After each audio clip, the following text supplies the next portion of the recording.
In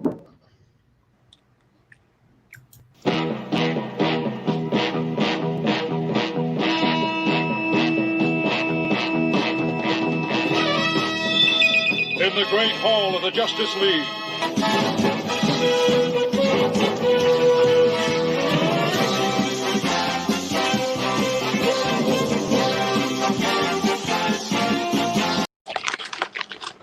Hey everybody, it is Blasted or Stash of the Care Bears stuck up there. I keep forgetting to take those Care Bears down.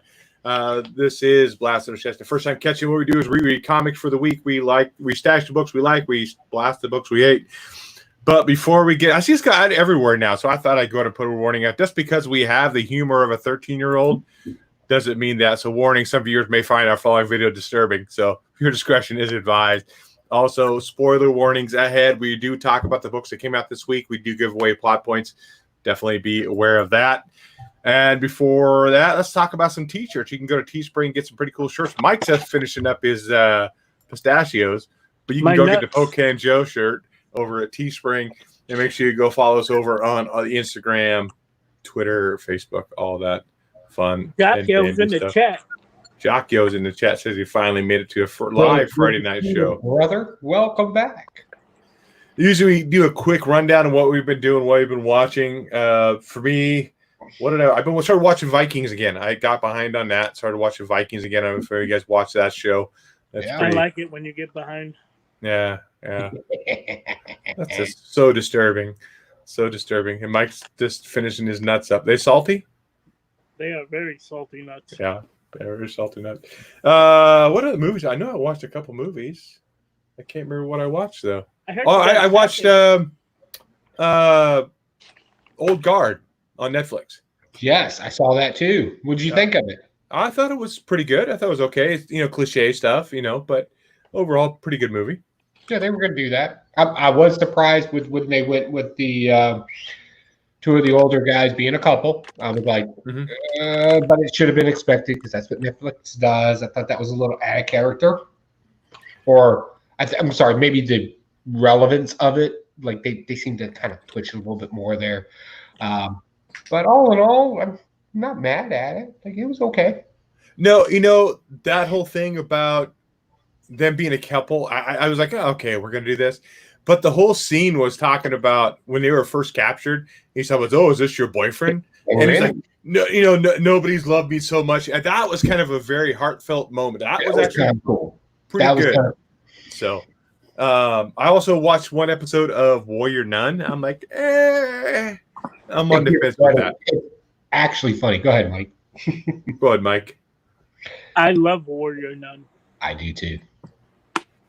I'm gonna give it a second episode before I say I love it. What? I think I'm on watch it through. 5 or 6. Yeah, just watch it through. Trust me, it's not that bad. It's a little weird. There's some weirdness in it. They got to do it. It's Netflix. We get it. But I like the internal monologue. It's almost like it's like watching a comic book with the internal monologue going on. Yeah, I guess. I don't know. I'm gonna give it another shot. No, another episode to see if I like it or not. Yeah, Double S in here as well. Blast Dash at Care Bear Edition. Pocan it, he says. Hashtag Where's my signs at? I don't know where your signs are, Mike. I used to have the greatest thing when I was in the Army. Whenever my sergeant would yell at me about how I couldn't do something or whatever, and I always remind him that it's Pocan, not Pocant.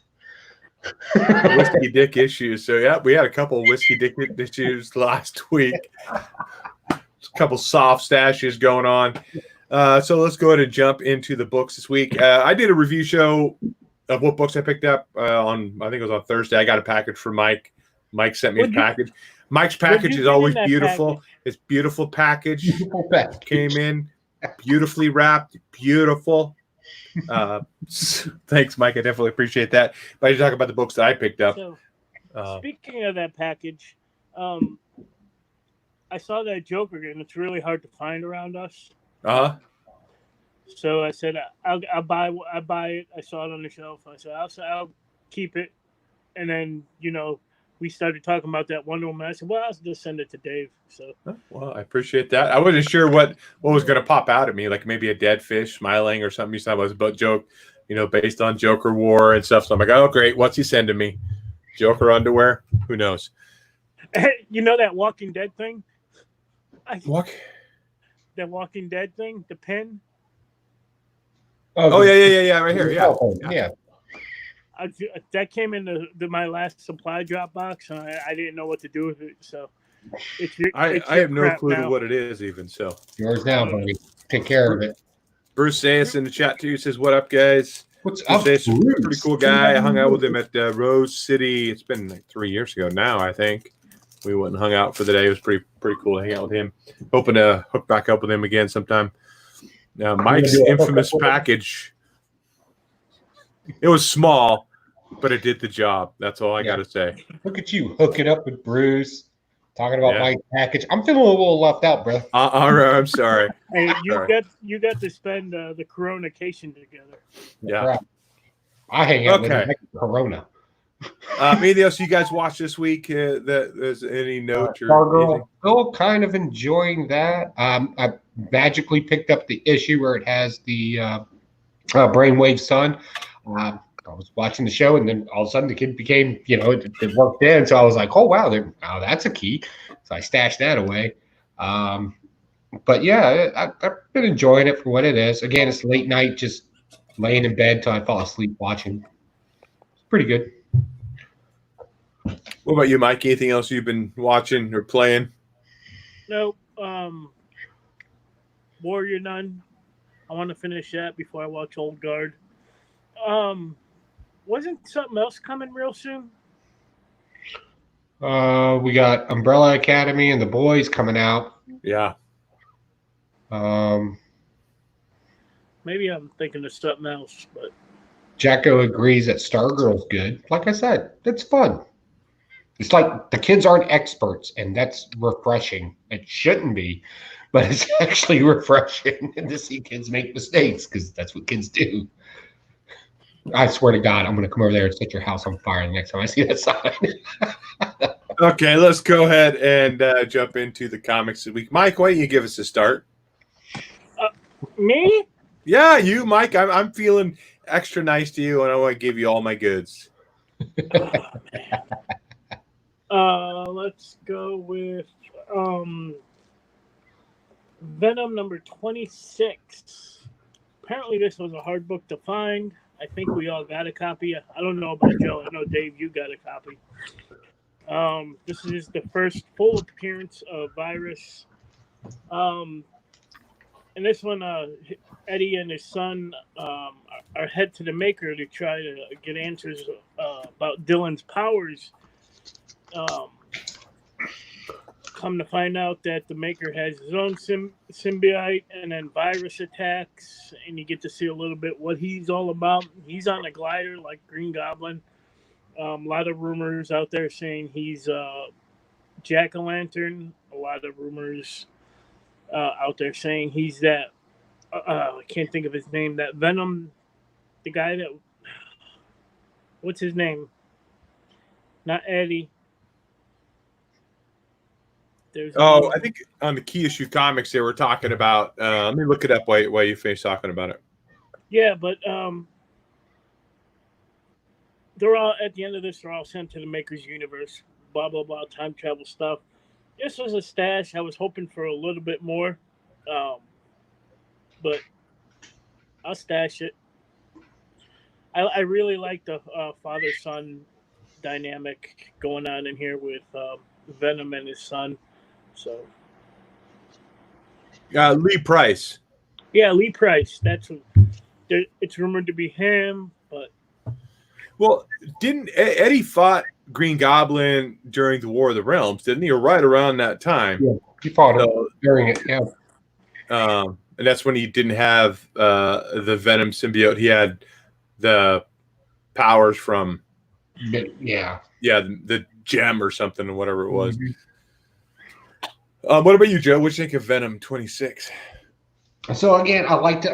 I would have liked a little bit more in here. It was cool seeing the Maker go back to his universe, where we immediately realized it was the Ultimates, that whole storyline. So he's back there, and he brought Virus with him. Who is Virus? Somebody that is seriously wronged Eddie Brock, because he mentions it in there. So that was pretty cool. I really like what they did with this suit here, where it's like, this is not an expert, smart person putting this thing together It's with like tape. patchwork. Right? This is Held like together with duct tape. Right? I thought that was really cool. So hopefully it's somebody cool. I don't think it's Jack-o'-lantern though, because they also had the Goblin glider too, right? So those two things don't really mix together. So I think it's just somebody that's kind of connected to everybody in some loose, vague way. I think it'll be interesting to find out who it is. I'm excited, but I hope it's some random person we don't know. Like they have to give us a quick, hey, this guy was in the back scene the entire time, and they show a clip of it. I think that would be interesting. I just hope they don't do something cheap like, it's actually Jack-o'-lantern. Got you fuckers. I hope that's not it. I think it's something they will do. I mean, because this was, like you said, everybody was trying to find a book this week. Nobody had any extra copies. And, if you go by spec, it's better be a new character, or really it's not going to be worth anything. Because if they bring in a new guy, by the way, it was this guy the whole time. He's already been around. It's like, okay, so it's not a new character. $3 comic book. Yeah. So, I mean, not that I'm saying I want that book to shoot up in price, but I mean, if you're a speculator, that's you do. I'm sure, like my Venom #3 shooting up in price, that's for sure. Right. One thing I didn't understand, why are they going back to the Maker? The Maker screwed him over once already. Didn't Eddie know that going into that? It's like, dude, what are you doing going back to that asshole? Well, see, I thought it was good. Hold on now. And maybe I'm misinterpreting the story, but I don't think he fucked. Oh, sorry, no, I don't think he messed over Eddie Brock directly. I think he screwed everybody else over. I don't think Eddie Brock knew that other stuff happened. Well, his son Dylan knew. Son Dylan knew, but he didn't know that they were going to the Maker when they got there. Yeah. And every time he was trying to talk in it, remember, Dad was interrupting him. Yeah. And be quiet, what's wrong? Like, he even got a little stern with them. So I think maybe I could be misinterpreting it, but I think that's how it was, or at least that's how I read it. I could be wrong. What do you think in the chat? Let us know. It was crazy to see when the Maker got his symbiote on. It looked like the alien, didn't he? The way his head shaped and it was black, it definitely looks like an alien. But overall, it's pretty good. Yes, sir. Don't disrespect the Aliens movies like that. Well, hold on. Aren't they talking about Predator coming back to Marvel? And isn't Predator and Alien kind of like been a conflict for a while now in comic books? Yeah. How cool would that introduction be if it was actually in a Venom storyline? Venom versus Alien? Predator. All three of them. Fuck it. Yeah, fuck it. All three in there. I like that idea too. Let's do it. Double S says, yeah, Maker did screw Eddie or tried to screw Eddie. Okay. Now, I don't know what context he's talking there. Maybe that a backroom deal is something going on that he's talking about. I don't know. Yeah, it's right. Little symbiote on symbiote action. Dave, I remember. you're being very dirty tonight. I know. I'm trying. I'm trying. Samuel The guy David has says, one hello, beer everybody. yesterday. You had what? I said the guy has one beer yesterday. I know. It just puts me over the edge for a week. Okay, let's move on to the next book. So we all stashed that one. Let's go back to Joe. What do you got for us next? I'm going to talk about some 80s nostalgia. You notice my name tonight? There's some initials there. It means more than meets the eye. I did not find that book. Oh, my God. You need to find this book. This is so good. If you love 1980s Transformers cartoon or comics, oh, my God, this is for you. There's a little continuity problem that I have in this. But basically, we're dealing with Counterpunch, and if you don't know what Counterpunch is, he's kind of like a double agent for the Autobots, whatever. So we're kind of dealing with Cybertron being destroyed. We have the Ark going off, which the Autobots were on, and the Nemesis, which the Decepticons were on. Everybody's trying to get everything together and still screw each other over at the same time. And they had the Dinobots on the planet. Now, I thought Cybertron was destroyed, and the Dinobots were actually created here on Earth. whatever. I don't care. I'm happy they're in this story because they kind of play the primitive but loyal role in this, and where we have Shockwave in this, who's kind of being the sneaky trickster / super smart scientist guy. So you have people playing very different archetypes in this. It's very good. I enjoyed it. Just, I don't know if it's nostalgia or if it was really a good story, but I really enjoyed this. I will be picking up issue 2 as long as my comic book shop has it. There it is. Stash. Double S said, yeah, I mentioned it last Friday. Licensing for Aliens and Predator now being belong to Marvel. Dark Horse doesn't own the rights anymore. I think we did talk briefly about that in our last show because we were talking to Mike specifically because he's a huge Alien and Predator fan. Mm-hmm. I'm going to talk about a book. I think Mike, Joe corrected me earlier. It wasn't Joe that picked it up. It was Mike that picked it up like last week or the week before. And that's it. It eats what feeds it. You read this, Mike? I read the Ash Can. Oh, you read the Ash Can. Oh, okay. So then you must have got like a copy ahead of time. Then, was it the whole story? No. Okay. So basically, I don't remember what you said about it. It's about this kid answering this ad about needing a handyman / caretaker for this mansion. He goes there and he's like really hesitant because it looks really creepy. But then he does go ahead and knock on the door because he makes a lot of money doing it. And then this, this hot young woman answers the door, and of course he goes in. And every time he thinks he's getting creeped out, she does something a little bit sexy, and it's like, whoa, wait a minute. Wait. Say the review a little slower. I'm really getting into this. Are you really? Yeah, really? And like he's I'm trying to I'll do a little ASMR. Maybe that will help.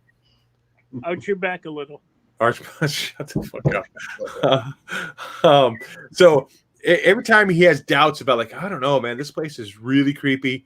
She does sitting there like with her long legs and her dress sitting there like, oh well, I'm getting sick and I need help here soon and all this stuff. And so every time he has doubts, she uses her sexuality to draw him in. I get it. It eats what feeds it. And that's the whole thing. Like he has his own little room on the grounds. He has to stay in, and he's like bouncing on the bed, like super excited. And he hears screaming and yelling, and then he runs to go see her to make sure she's okay. He thinks that she's getting attacked, and he runs in the door, and that's the last panel there. She's in garters and apparently topless. And that's how the book ends. So there's no other, there's some creepiness going on behind the story.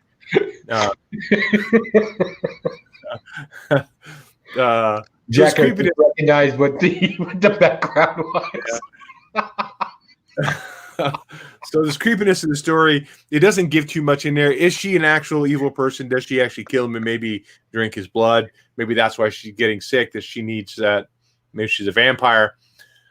But it's every teenage boy's fantasy of finding this hot widowed woman or hot lonely woman to work for, and it turned out to just be a sexual adventure. But I won't pick up issue 2 though. I don't think it was that good. So it's a blast for me just because I won't pick it up. I can't believe you didn't notice it before. Mike is right in the center of the exam table. Stirrups on either side. He's good to go. Would I be the vagina? Or you could be the doctor. I don't know. Whatever you want to do. Can I be both? You can be both. I mean, that's fine. We got a lot of chatter going on in chat. Double S confirmed that he did mention it last week. We did talk about it briefly. Double S is also having some trouble finding that particular book you were talking about. And of course, Double S says, "Aren't you back, Huey?" And look at Mike. Mean like a dragon. Start skiing at your movie with Will Ferrell. That was funny. Okay. Moving on to the next thing. Let's go back to Mike. You're up, dude. I'm going to talk about a book that came out a couple weeks ago as well, and I just happen to have umpteen copies of it. Yeah, you do. Why did you get so many? Remember, I I mistakenly ordered 10 and not 1. But Oh, don't worry. right.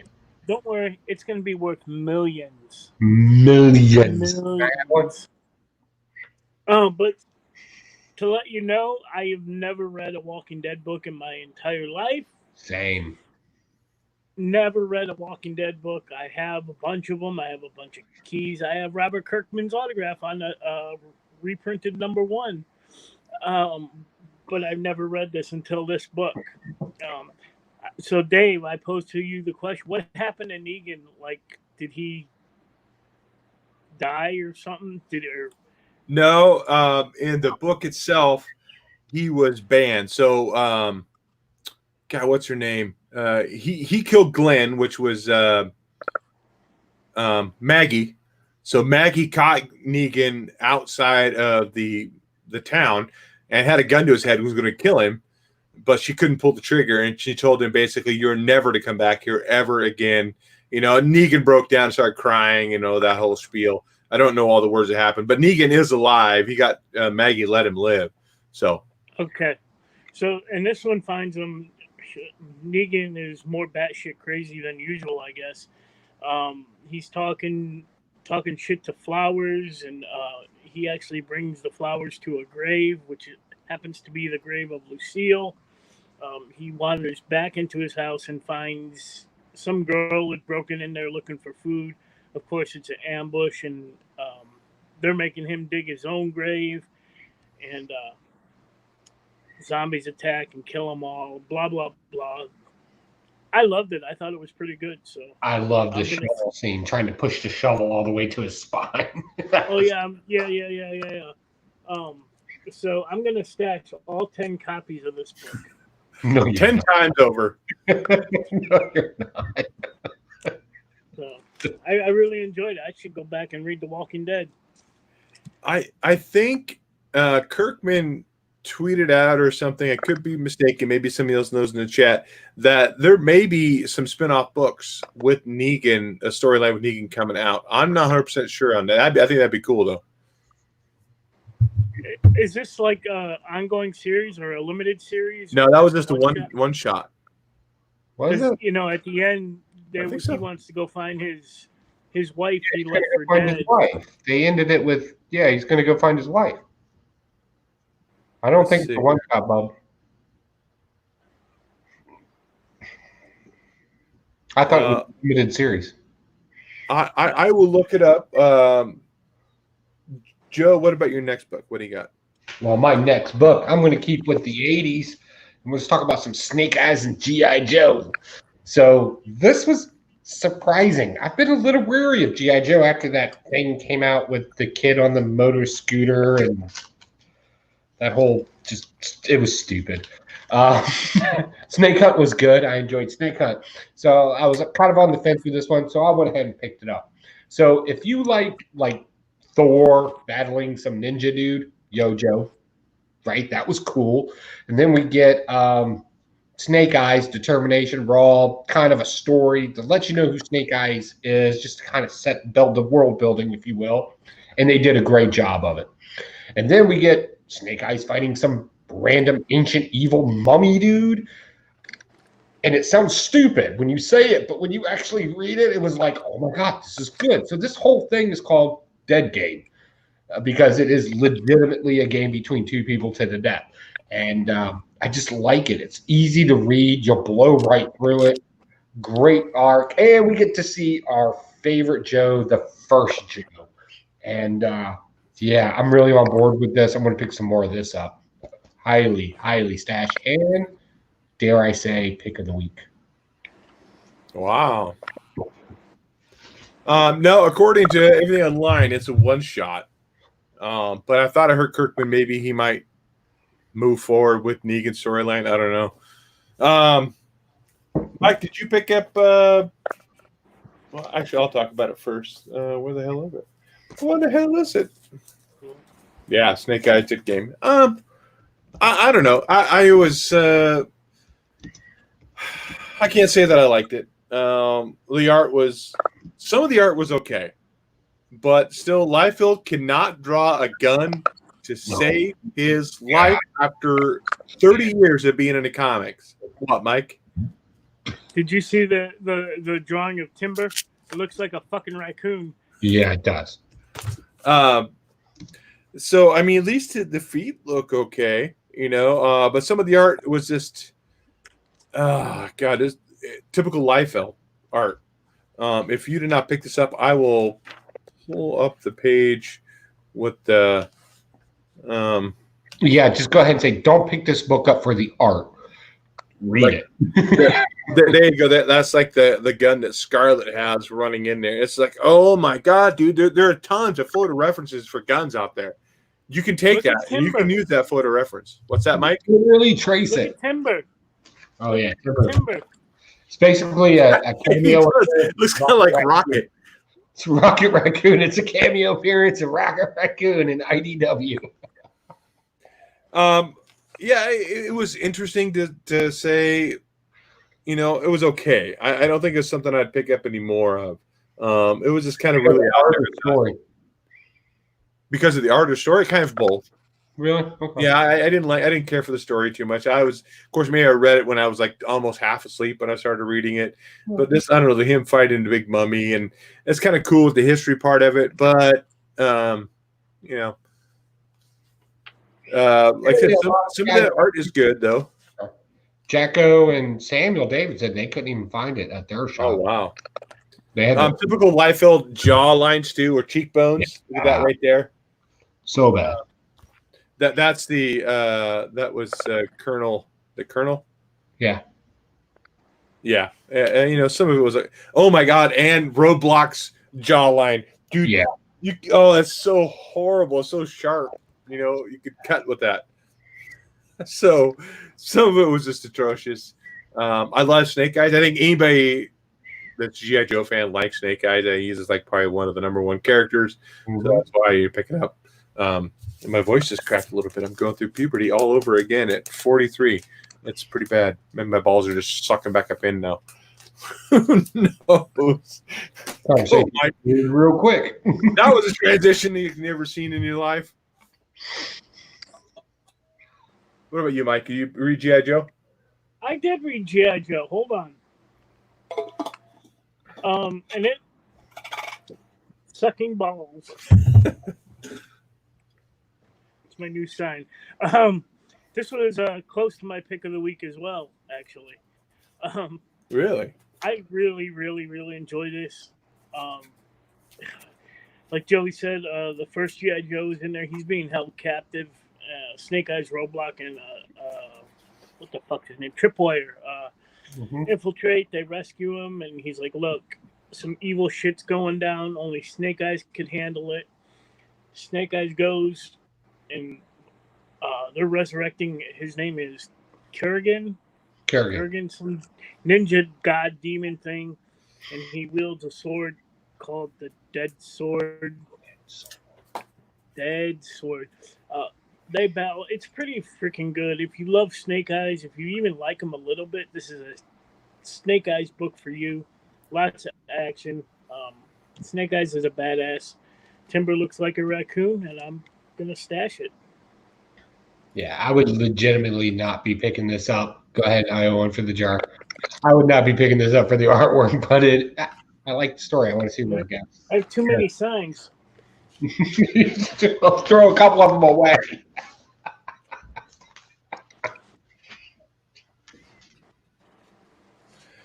Okay, let's talk about Immortal Hulk number 35. Joe, you still picking up Immortal Hulk? Yeah. So last issue we got a lot of The leader. Yes, thank you. And this issue, it's more diving into Banner's psyche a little bit more, and his multiple personalities, and how some are chained up in his mind and he can't quite break them free, and all that other stuff there too. But now it's like this Hulk is out now. Everybody likes a Hulk because he defeated the fuzzy dude. Looks like the Muppet. They got the Savage. Yeah. And so from Silver Age. The artist changed on this book. I did not like the art in this book either from It's not. Was it Joe Bennett? I think was the artist on the other books. So definitely a different artist.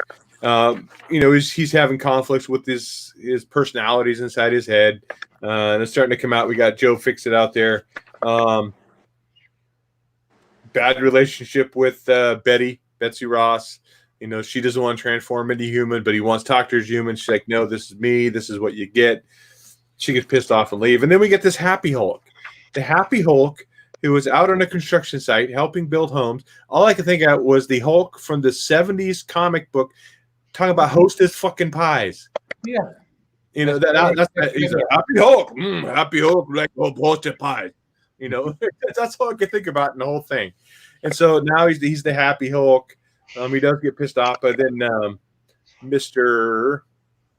So-and-so is there. Forgot his name. I'm horrible. I really need to take notes. It is who's there with him? Damn it! Who is it, Joe? It was Rick Ross. Rick Ross. Rick Ross. He's there and he's touching the Hulk and shocking him, and now he's turning into an evil Hulk. No, that was a reporter that did. Rick Ross didn't do that. The leader's there disguised. That's the leader. He's disguised. Oh, is it? Okay. You want me to read it to you? No, it's. Is that a reporter? Yeah. It doesn't matter. The book was so badly drawn, and the story makes absolutely zero sense. Oh, I thought that was. I dropped Immortal Hulk. I'm done. Okay, yeah, but all I can think about was the Hostess pies, the Hulk within those ads, and unfortunately, that's not what I want to see. I do like the whole Hulk of coming out at night, and so it's becoming slowly a book that I'm just going to start dropping. I think here, pretty quick. Yeah, it's about to run its course, but some major event will happen, as we all know. So I'll jump right into my review of it. So we have the leader. He's going on. He's been back and forth in hell, and there's something about the green door that's going to pop up again. We already know that.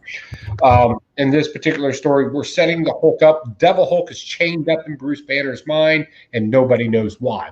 Savage Hulk is trying to make sense of the world as it stands, but unfortunately, he understands that nobody likes him. Whenever he actually came to the realization that the only time he's important to the Avengers or anybody else is when he's needed. Any other time, they want to hurt him and get rid of him. He actually says this in the interview.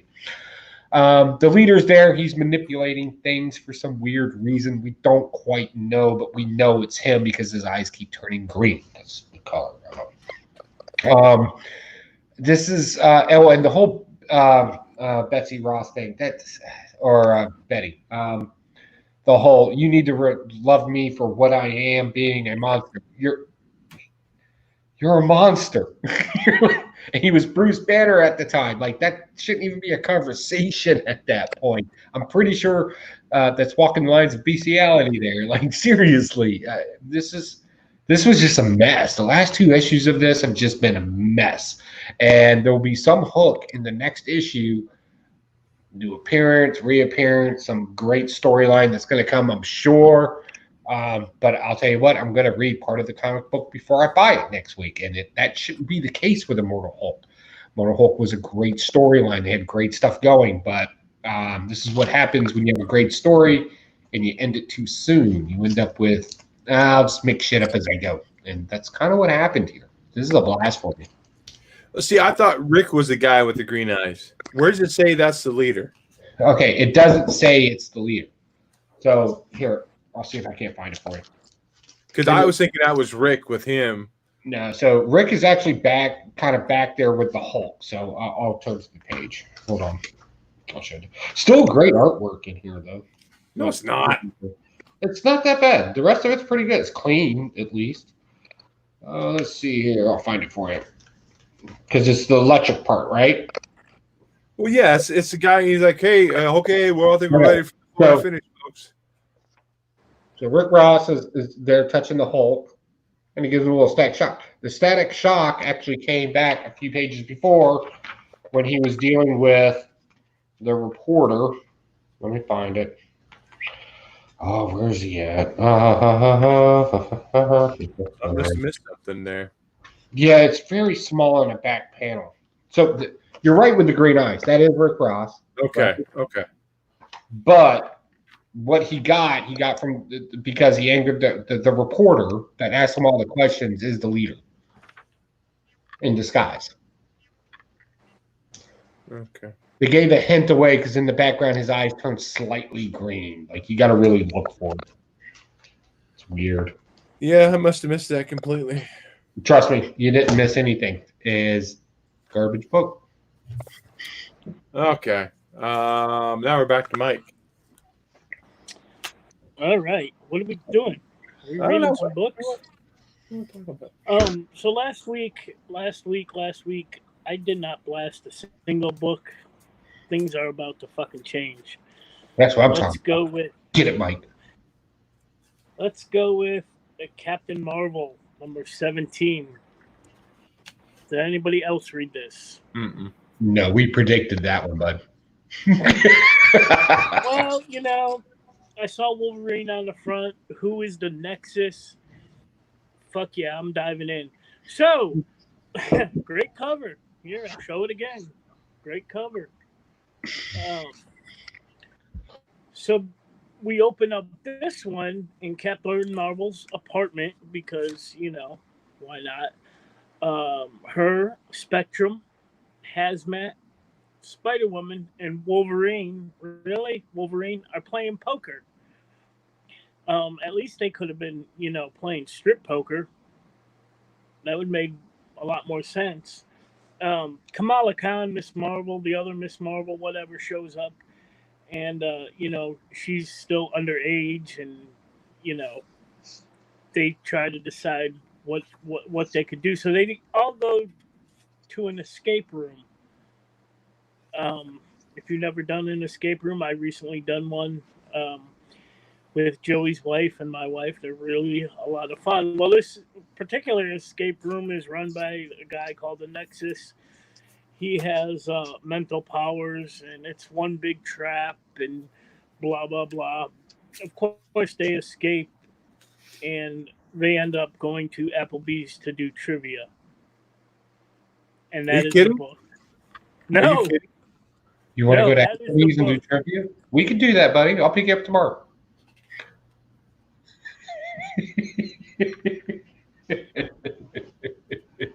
I can't make that up. So I am definitely blasting the fuck out of this book. Wolverine and the rest of the superheroes end up at, they don't say it's Applebee's, but I'm just going to call it Applebee's for trivia night. Hey, let me tell you how most Captain Marvel books work. There's about 2 or 3 pages of people sitting around drinking coffee or eating a meal. It's every Captain Marvel. For some reason, that's something. I don't know why. Okay, Mike, you're up. Again? Sorry, not Mike. Joe. Oh, I gotta say things now. Okay, let's go ahead and talk about this Fantastic Four book that came out. Anybody else pick this up? I picked it up, but I didn't get a chance to read it. Oh, I got it, but I didn't read it either. Samuel David said he stopped picking up the Hulk a few issues ago. Don't blame you. So these two kind of play with each other. So we'll talk about this one first. First, I went with this cover because I just really liked that. I don't know why. Anyway, so we got our 2 kids that were on a ship. One's a scree. They're probably going to make a scree. One's a Skrull and one's a Kree. Come to find out, they're a little bit more than just kids that hate each other. They're actually the living embodiment of the entire history of both races. As far as they've been at war and everything. That's why they knew all the battle plans and everything. I thought that was really smart the way they tied that in. And then we find out why we were left off in Empire Zero with the Fantastic Four on the ship, the Armada, if you will. We found out why all that's going on, and we kind of get led into this story to believe that there's going to be another hero and hero team that go at it. All screens. Don't watch out, YouTube gods are watching. And it was good. Like it was, it was okay. I'm going to leave it at that. Not a big tie-in issue. It was solid tie-in issue. It's important to the storyline. I'll say that much. If not now, definitely later. But I liked it. Like I read it and I was like, and I'm not a huge Fantastic Four fan. I read it passively at best. Normally, it's in my lightning round. But I enjoyed this one. It was good. I really liked the fact that Hulk gutted the young girl from the Skrulls. Again, another example of sometimes we have an instinct that we want to portray, and sometimes that's not always the best answer. And it was the wrong answer at the wrong time.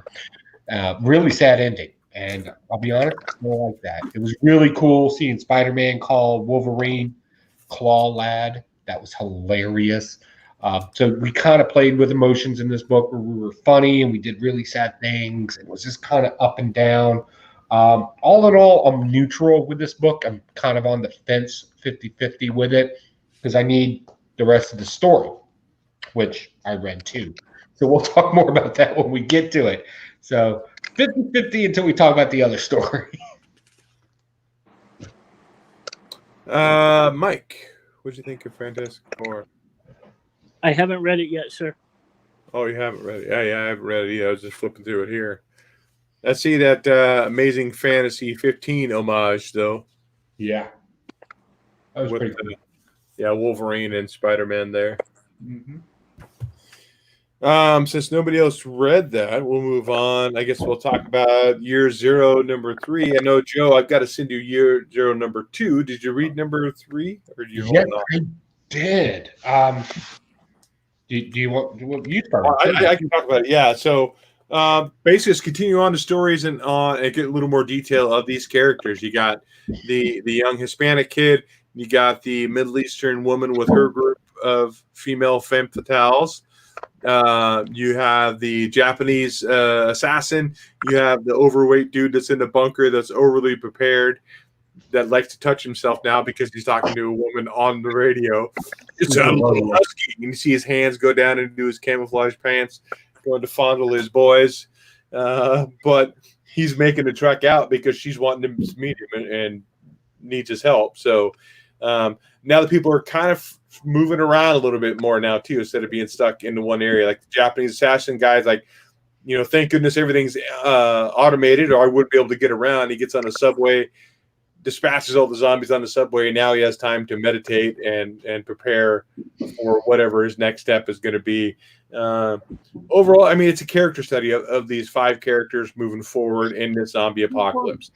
So I think it's a really good story. It got 2 issues left, though. I seem like there's a lot to wrap up in 2 issues. I guarantee you it will be continued. You think so? I think so.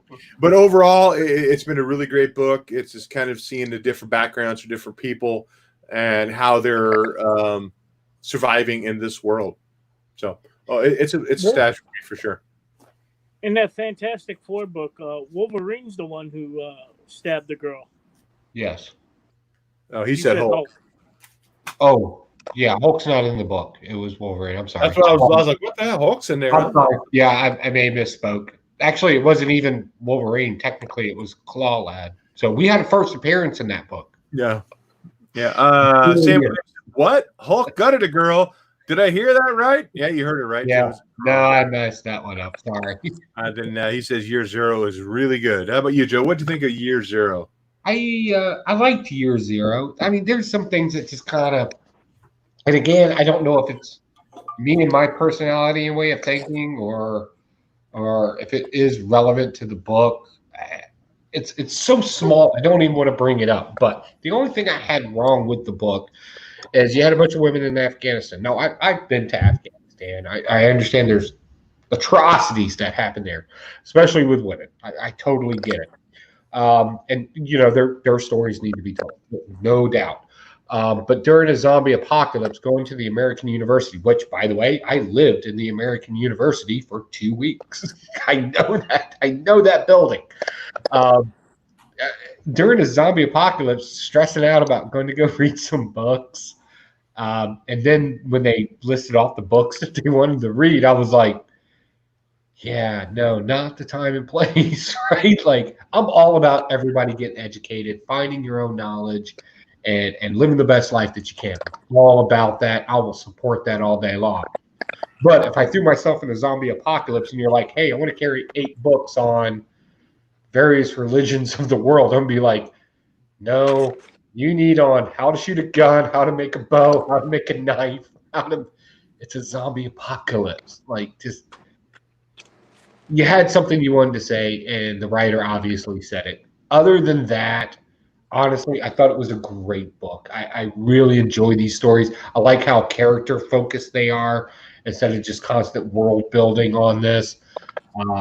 I enjoyed every minute of it, but I don't know what it was. Maybe I'm just a douchebag, but it just kind of, that one thing just kind of stuck in my neck, and I was just like, that's not important right now. It's important in our world, like in the real world, these people not having access to that kind of stuff. But in this world, where they're at right now, the situation they're in, not a big deal. Like, every religious figure should be questioning their religion if literally zombies are coming up out of the ground. Like, kind of defeats that purpose. But I don't know. Maybe I'm just a douchebag. But all in all, I'm still stashing the book. I absolutely love it. Great artwork, great action scenes, really cool characters, diverse group of people, not diverse as in color or race, but just personality. I like diverse personalities. So super cool book. Really love it. I'm going to keep reading it. Can't wait to see issue 2 because I think it's more of that. And there's some questions that I have. Now I want to make those connections. So thanks for getting me issue 2. Yeah. That character at the end, the guy who lives in the bunker, he's packing up comic books to bring with him too. The Seamen, instead of the X-Men, it's the Seamen. Yeah, I saw that. And the border woman or something like that. I think he even has a sex doll in his bunker there with him. I'm sure he did. He seemed very well prepared. Seemed like a husky blonde to me. I've been trying to get it described. I have a bug out bag. It's like this big, probably about 3 feet. Well, not 3 feet. I'm sorry. Probably about 24 inches by 25 inches. Just has some stuff in it, some candy bars, stuff like that, in case because we live in a hurricane area. Like, sometimes you just need to grab, go, get in the vehicles, and we leave. But yeah, that dude's way prepared. So I'm kind of curious how bad he gets screwed over. Okay, we're back to Mike. Let's do another blast. That's Amazing Spider-Man number 44. Dude, you're being me tonight. I like it. Had high hopes for this book. Kindred's back. So we thought. Basically, this book is one big Spider-Man dream. He dreams the whole thing. Sin Eater's in it. What was really interesting, I don't know if he was still dreaming or he wakes up and he leaves a voice message with Mary Jane, who's out of town. And it's kind of hinting on them getting remarried. So he's actually holding his old wedding ring, and it drops on the floor. So that was cool. But other than that, this book's a blast. Joe, did you read Spider-Man this week? Yes, I did. Got this beautiful zombie cover. That's about the only good thing about the book. It's a blast for me, too. Honestly, I'm kind of tired of this whole hinting around who Kindred is and why he's... At this point, we know about every 8 issues. We're going to get Kindred. And we're going to get some vague reference to him about how much he knows Spider-Man with no real connection. And honestly, at this point, I just kind of expected that this character is never going to reveal himself in any way. He's just always going to be in the background. Seriously, after 44 issues, and you introduced him in issue 1, and this isn't even his longest monologue. He had a longer monologue that kicked off the whole Ravenclaw thing. I'm just like, why is this important right now? And they even hinted to Peter Parker wanting to marry Mary Jane earlier when she left, and he had the ring then. So it was like that wasn't even really new at that point. So we just got more of the how much Kendra knows everything. And we're like, okay, seriously, 44 issues into this. Sin Eater's in it, and I'm like, how many of you honestly know who Sin Eater is? I think I vaguely remember him from the day. Like, I vaguely remember him. I couldn't even give you his whole backstory. I don't care. And then, but it was cool. I will say, somebody said that I need to start being a little bit more positive, even on my blast. It was really cool seeing the one character that could soup up anything when he touched it, like the cars and everything. I thought that was kind of cool, but then again, that was all a dream. So it wasn't even real. We're talking about a fictional story, so that makes it even worse. So, hard blast for me this week. It's just not enough there for me. I didn't read that this week. You didn't miss much. Sorry we blasted it. No, I mean, I even picked up a Spider-Man book. I think I picked up the first couple issues of this run. I mean, they're still talking about the character that appeared in issue 1, right? Yeah. So it's still amazing he hasn't made like a stronger presence in that series. But Nope. And then the other Spider-Man books, that one is written by J.J. Abrams' son. That's the only two I'm reading, or only one I'm reading actually. So. Well, not many. That one's better than the current Spider-Man going. And they haven't put out a new one of those in a while. Did they end that? Does anybody know? No, it was supposed to be like a 5-issue miniseries or 6-issue miniseries. So. Yeah, but I only got 2 issues. Did you get all of them? No, not yet. No, not yet. I mean, the last one was the one with they met the old Tony Stark. Yeah. Be Tony Stark. Haven't seen anything since then. I don't know. I'll talk about this real quick, just because you just got done talking about Spider-Man. Strange Adventures number 3. Did you drop this, Joe? Yeah, I had to, man. Yeah. This one here, so the last issue, it was all about Mr. Terrific and how smart he was and how he was going to figure everything out. And so that's how this book starts with Mr. Terrific leaving Adam Strange's apartment after he talked to his wife and him. And then Adam Strange apparently has concerns that Mr. Terrific has an agenda. And so he's going around talking to all the superheroes that he had spoke with, talked to Superman. Superman's like, chill out. I'm married to an investigative journalist. I kind of know what you're going through. So just, relax. It's not that big a deal. He's talking to Hawkman, and Hawkman, so I can't tell you everything I told him. And so he really thinks there's an agenda behind this. And that's the whole story. It flashes back to a battle, like a gladiator kind of thing. That's what this picture's from here too. It plays in the story with the war that he got the medal for saving the people, but it doesn't really tie into as much more beyond that. The Justice League of America, is the Justice League of America? Where's that panel at? Huh? Oh, if they were in there, that might save the book, maybe? Well, they're talking about the news feed that pops up here. Where is it? Here it is. Unprecedented Justice League investigation. So Justice League are investigating Adam Strange. And then they chose that Mr. Terrific as the main investigator. So, and then the last few panels is Adam Strange's wife getting out of the pool. And there's Batman that shows up. And apparently somebody had sneaked a few photos of them talking. And here's the news with their fake news throwing out, oh, Batman and Elena, is that her name? We're talking and there's some agenda behind us. Like, dude, so this is all based on agenda, and everybody seems to have their own, and the narrative that they want to push based on photos, based on evidence they've received, so it's so bad. Yeah, like I said, it's fucking CNN. Kind of. Tom King loves to dive into that real world, bringing real world into comic books, and that's what he's going to do with world. It's just so. Look, you know what we do? We should start a GoFundMe campaign with the comic book community to get Tom King like a legitimate psychiatrist. He's going through some stuff. Legitimate's not legit. Now it is. Thanks. One more. That's 9. Just saying, we should start a GoFundMe because he's going through things because he's doing the exact same thing that he did in Batman. He's taking an iconic character like Adam Strange, and I have some Golden Age, I have some Silver Age Adam Strange.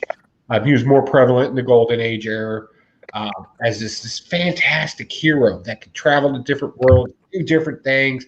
And he's just grounded him into a middle-aged man that's just miserable. And it's just like, man, go write a novel already. Like, get out of comic books. Go write your Man in the Watchtower series, story, novel, and stop writing comic books. Nobody cares about this BS that you keep forcing down our throat. Just stop.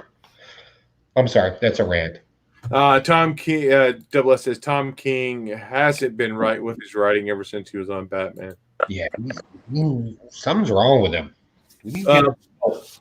We're running almost an hour. We haven't even talked about Dark Knight's death metal yet, so we better talk about that before we run out of time. Yeah, let's jump into that one. Well, why don't we jump in with you, Joe, since I cut you off and didn't give you your next book. So go ahead and jump us off with death metal. No, this is more Mike's realm. Mike, do you mind kicking us off with this? Fuck this book. Oh, wow. Never mind. I did not expect that. I thought for sure you would like this. I was kind of hanging on that. All right, Mike, hit it.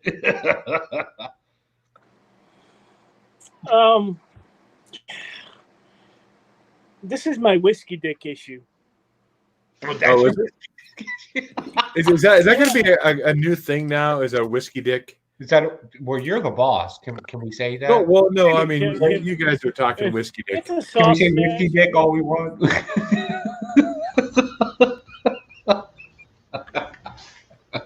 I do like the opening where Batum, the cross between Batman and Adam, gets squashed by the Batmobeast, I think it was called.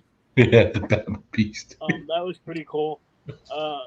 Basically, Wonder Woman and her crew end up meeting with Batman, and they're going to go free their friends on New Apocalypse. Batman Who Laughs' brain gets transferred into Dr. Manhattan. Did I read that correctly? Yes, you did.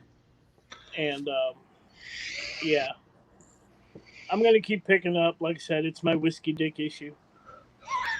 Just kind of right there. I love that.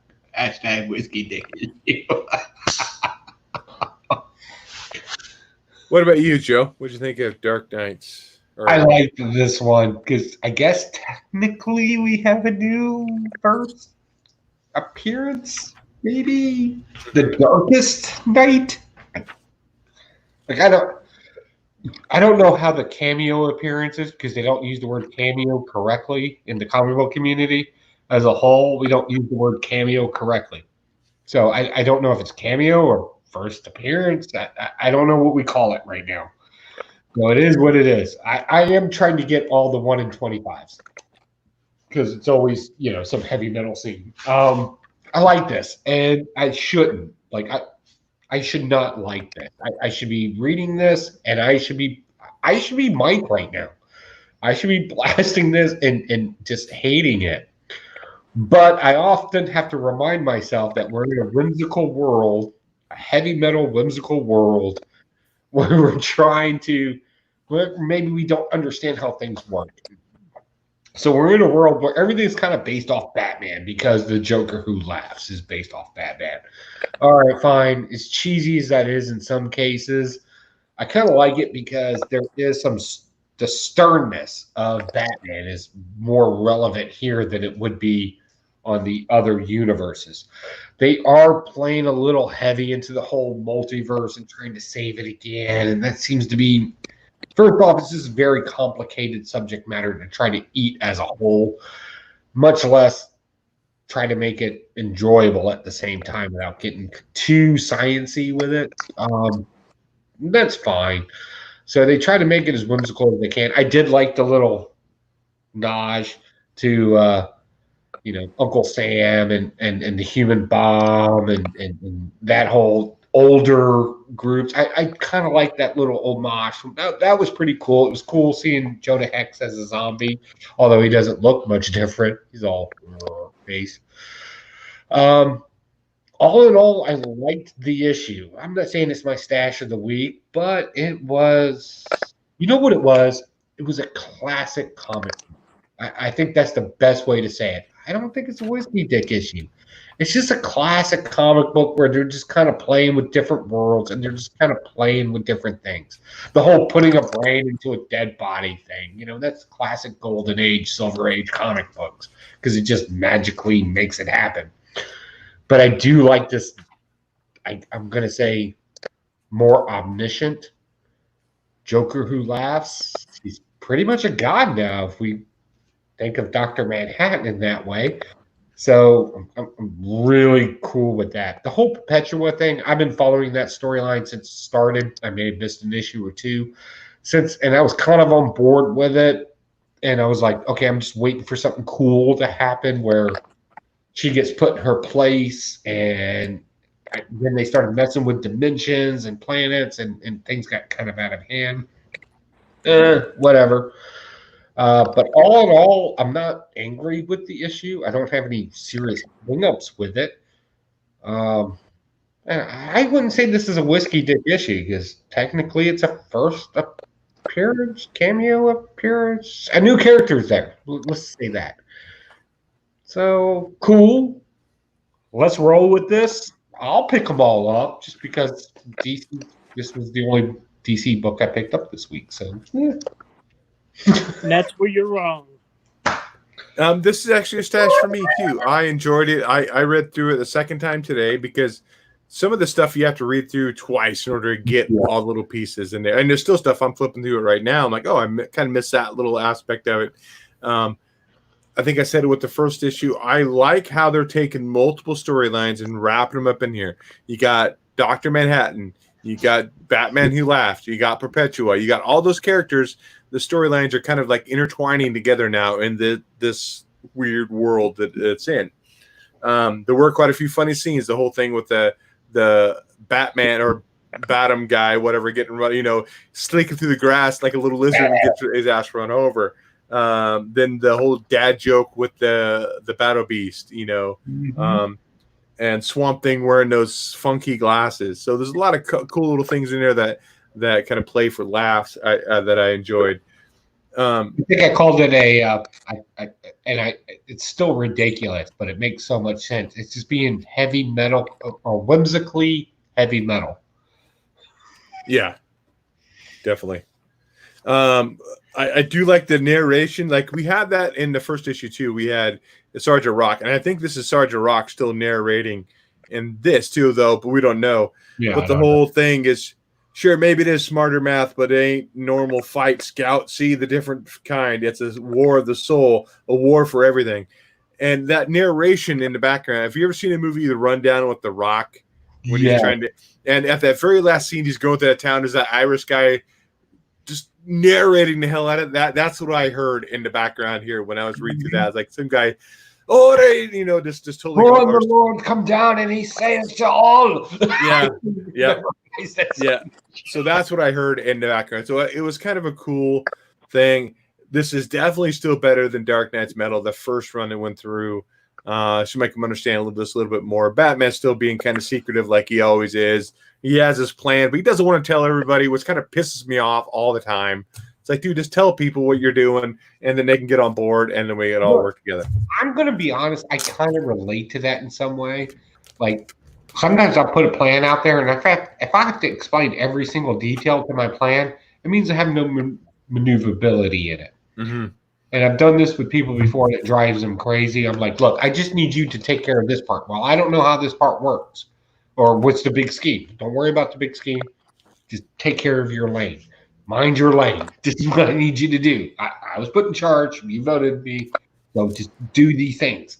And constantly, it's bitten me. It's done well for me. It goes back and forth. But I'll be honest with you, as far as Batman goes, can kind of relate with that. Also, real quick, Jacko wants to say he finally finished the Metal series himself. I haven't read the first Metal series, unfortunately. And I'll be honest with you, I don't know if I want to. But he says he read it. He did not care for it. Mikey, were you a fan of the first Metal series? I was a fan of the characters coming out of the first Metal series. Okay. I wasn't totally sure. He wasn't a big fan. When expecting, and that's the problem with comic books. You can't go in expecting a bunch of things. You know, they're comic books at the end of the day. But yeah, good points. Okay, we're going into lightning round. I'll go ahead and give it a start since on this. I did pick up 2 of the covers to Dark Knight Metal, and I'm like, dude, I spent $15. And I picked up the Art Germ Harley Quinn one as well as the Lobo cover. I know, Mike, you picked up the Lobo cover. Yeah. I did Teen Titans 43. This is still stashed. KG Beast is in here. Damian ends up going apeshit crazy, trying to kill the rest of Teen Titans or trying to stop him. But he ended up taking KGB's armed off with the sword. And that's kind of how it ended. So that's kind of cool. I'm still digging Teen Titans. Catwoman 23. I started to read it. I didn't get a chance to finish it. This has a new character in here as well. This is a pretty cool cover. I like that cover. Giant Size X-Men Magneto. I did not get a chance to read this one either. You can pick it up. I've heard some other people talk about it, saying it wasn't that great. So I don't know. Rick and Morty Go to Hell, number 2. Didn't read that one. I have 1 and 2 now, but I haven't read them. I did pick up the X-Men Free Comic Book Day. You guys pick up that one? I picked up the X-Men one, but I didn't read it. They more or less threw it in my bag because nobody was picking it up. And a couple of spec books I just picked up at cover price. These are going for like $15 on Key Collector Comics. So I'm like, okay, I'll pay cover price for them and see. Strange Academy number 1. I've read this one. I enjoyed it. So I got a second issue on that one. I love that. And then another Ruins of Ravencroft. That's just the cover A. Is that the Scotty Young cover? No, I have the Scotty Young cover. That's the one I have already. My wife has it. Scotty, yeah. So I picked up that cover there. And another issues of Ruins of Ravencroft. Carnage. I picked up that for $4 or $5. Was it $5? It's $5. So those are going for, according to Key Collector, $15 each. So I went and grabbed and did a little speculating on them. Those are my books for the week. Joe, what else you got in your lightning round? My lightning round, first starting off with Independence. Once and Future. I'm still on board with this, although this is the only issue that I could probably talk garbage about. But I'm not going to spend a lot of time on it. Beowulf gets dispatched way too easily in this, but we got Grendel coming out, and that's what happens when you destroy Beowulf. So they're still playing off some great lore. If you love great classic stories and you love comic books and you kind of like how they mesh together, this is still a good read. I would still give it – I would still pick it up. A lot of good stuff happening there. Next, Empire, number 1. I don't know what's going on in the comic book community. I think I'm the only one. I was like, it was a good story. Everybody else hates this. And I'm like, they didn't do the good guy on good guy battle thing. Like, they actually gave us a twist in this. And everybody's like, well, I already knew that. There's no way you could have known that. Like, no hints, no anything in this. I don't know why people are saying that. This is... Look, it's a Hulkling thing. Everybody hates Hulkling. I get it, but he is, in political terms, a useful idiot in this, and he knows he is. Not calling him an idiot, that's an actual term, useful idiot. It's usually using political strategy, and that's what they're doing here. But I was able to pick up this 2 per store variant, so I'm super happy about that. And I'll be honest with you, it's not that bad of a story. Give it a chance. It's not my stash of the week, but it's still good. Guardians of the Galaxy just proved and justified to me how weird Marvel Boy is in this particular universe. He literally shot his thumbnails that can explode, and he spits psychedelic drug stuff out of his face. You know what's weirder? The Prince of Power in this. Second appearance of him in here. And he's like super weird and obsessed with his own glutes. That's about all I got for you there. It's still a blast, and it's such a bad blast. I'm going to pick up the next issue. That's how bad it is. It's like watching the Toxic Really? Avenger. It's that bad. And last but not least, or at least for my new comic book day stuff, Avengers, the Khonshu storyline. This is actually better than Empire, and I think it's kind of being kind of swept under the rug a little bit. This is fun, and it's great, and there's all kinds of cool stuff happening in it. If you don't know, right now, Khonshu can control Mjolnir because Mjolnir is made out of moon rock. You get where the connection is there. He's the god of the moon. Okay.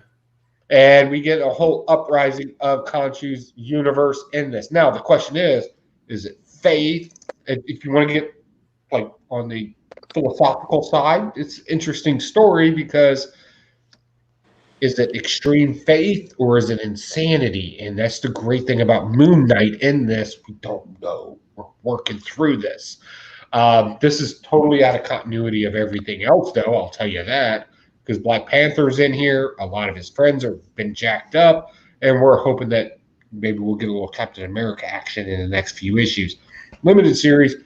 I would definitely read this. This is not one of those books where you can blast it or stash it. You just got to read the entire series to find out what's really going on in this. I'll be picking them up as well. Good stuff. And I got some back issue stuff, but yeah, we'll roll on. What about you, Mike? What else did you pick up for your lightning round?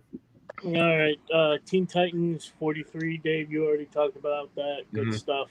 Robin getting some vengeance for Nightwing. Love Robin, so that's a stash. My pick of the week was actually Nightwing number 72. No one talked about this. This is great. I can't wait for the Joker War to start fully. In this one, Nightwing actually turns his back on Batgirl. The punchline's in it. She actually draws the Joker smile on Nightwing's face with Batgirl's blood. So she's a sick fuck. I love it. Nightwing's my pick of the week. Spider-Woman number 2. We learned that Rhino has a rash, and he's going to see the night nurse. Nuh-uh.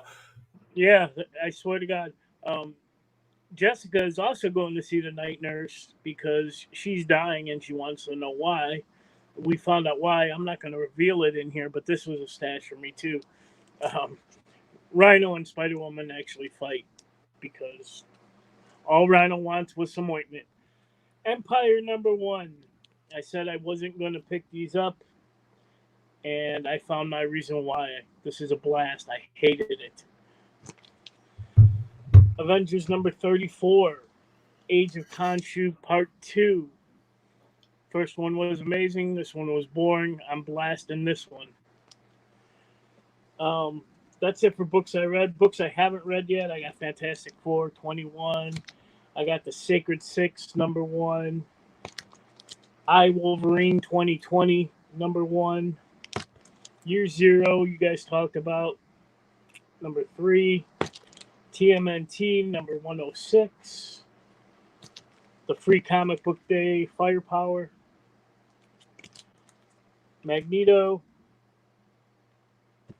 And that is it. Jacko says Mike likes Suicide Squad, right? Have you ever read Capra? Full Suicide Squad homage, and it's sweet. I've heard of that. I have not read it. I might have to go hunt them down. I think it's an image. If Jacko recommends something, I'm gonna pick it up. So. Yeah, that's actually a good series. I've read some of that. That's pretty solid. And yes, I love the Suicide Squad. Do we touch tips on any books tonight? I don't think we did. Hey, you want to see what made Mikey a little upset real quick before we leave? So Please don't tell me you're going to put those in the auction. So I did some dollar bin diving. Didn't even invite me. Bubba, you were working. Anytime I ask you to do anything, you're working or don't know where you're getting off. Like, I don't know what to do with you, man.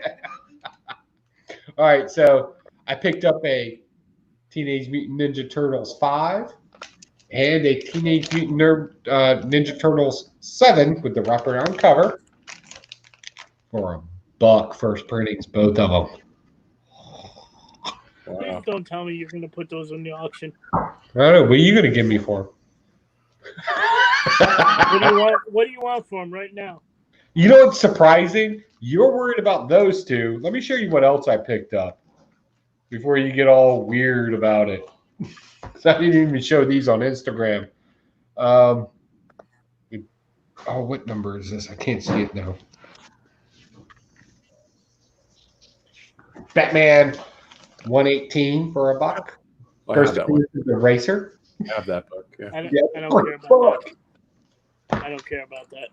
Yeah. And a 183. Oh, that's the second appearance of Poison Ivy. I have that book. Mine's really low grade. But I'll also tell you this: prize of the week, X-Men, all new, number 40. Iceman comes out of the closet that he's gay. Millions, Yeah, I don't folks. care about that. Millions. Millions. Okay, let's go ahead and wrap this thing up. If you want to go check out Joe's auction, you can. I think he usually has a link somewhere. Go check him out on Instagram. I definitely have a link over there, or our Facebook page, Blasted or Stash It. Go over there. He posts stuff on there with his link. He tries to post on there when it's getting ready to close, so you can go in there and scoop up those deals, scoop up those keys. Actually, just as a note, all my auctions start off at $1, regardless of what the book is, regardless of the first appearance. And I tell you if there's any significance in the description. Unfortunately, because this will not be the background anymore. We are moving. It will probably be. I'm going to do just one huge one probably at the end of August, just to get some great books out there to you guys. So we'll be cleaning out a lot of these kind of dollar books I get out there and get it out to the price you think's fair. Yeah, I don't see your little New England pictures in the background anymore. New England, Bubba. That's not New England. Looks like New England. That's how I think of New England. Andrew, are you kidding? You make me sad. I'm a West Coast guy, dude. That's all I care about is trees. And You come out here to Virginia, you're going to be I don't hear people from Oregon tell me they're West Coast. people from Oregon tell you they're West Coast? What do you mean by that? No, you're Northwest Coast. You're not California slick. The West Coast, though. Pacific Coast, Pacific That's Ocean. like me saying from like me and a guy are, I'm like, hey, buddy, from New York. Like, we're pretty much the same. We're on the East Coast. It's not the same thing. Different life. Different life over here. Different speed, and it's usually just slow. We have two highways, north and south. That's all we got. We don't need any more, no less. Fair. we'll take Dave to downtown Norfolk. You know what? Let him- We could take him to Pixels. Oh my God, he would enjoy Pixels when he comes. What's Pixels? Don't worry about it. We got you covered, buddy. Okay. So We make can sure also you take him to Headlights. Stick to Headlights. that sounds like a strip club. Imagine that. Close.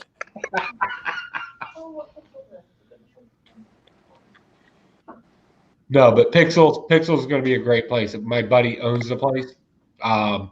It's gaming retro, cool stuff. Mike's been there. Your wife was talking about it. I don't know if that's a good thing or a bad thing. Take it No, in. my wife loves Pixels. Headlights.